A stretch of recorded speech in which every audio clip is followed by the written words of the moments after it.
जय गुरु जी। संगत जी, संगत जी, जब भी हम कुछ काम करते हैं और उसमें हमें अप्रिसिएशन मिलती है, कोई अप्रिशिएट करता है, हमारी प्रशंसा करता है, तो हमें कैसा लगता है?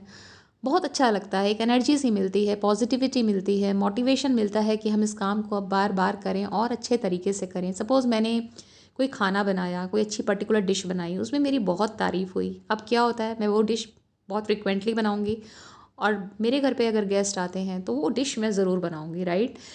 ऐसे ही हमने कोई ऑफिस में काम किया, प्रोजेक्ट पे काम किया और हमें वहाँ पे से अप्रिसिएशन मिली। मन करता है और अच्छे से करें अगला काम, और अच्छे से उस प्रोजेक्ट में करने की एनर्जी आती है।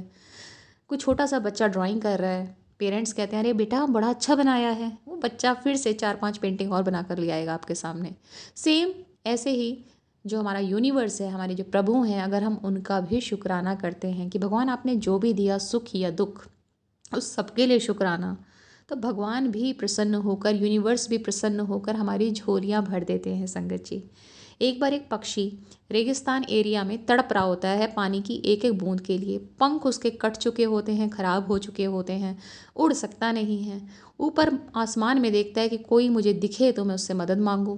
गरुड़ देव जो है वो वहाँ से गुजर रहे थे, वो पुकारता है, गरुड़ देव नीचे आते हैं और उसकी हालत देखकर पूछते हैं कि क्या हुआ। वो बताता है मैं इतने दिन से यहाँ पर पड़ा हूँ, इस हालत में पड़ा हूँ, उड़ के कहीं जा नहीं सकता, पानी की बूंद के लिए तड़प रहा हूँ।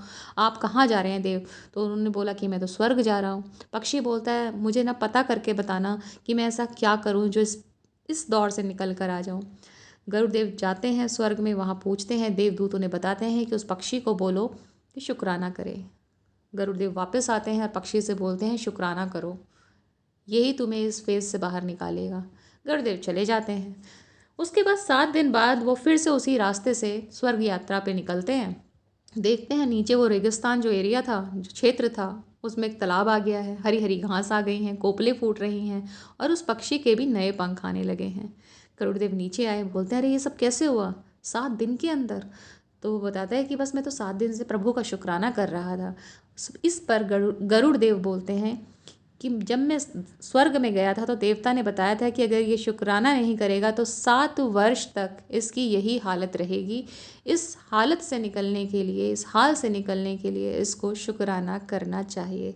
तो संगत जी सोचिए, जो 7 वर्ष तक उसे वो कठिन अवस्था झेलनी पड़ती, वो सिर्फ 7 दिन के शुक्राना में ख़त्म हो गई। संगत जी, तो शुक्राना की इतनी ताकत है, इतनी शक्ति है कि भगवान ने हमें जो भी दिया उसके लिए शुक्राना। जिस दिन हारने लगे ना, तो उन लोगों को देखिए जिनके पास वो भी नहीं है जो हमें मिला, तो शुक्राना अपने आप निकलेगा। जय गुरु जी, शुक्राना गुरु जी।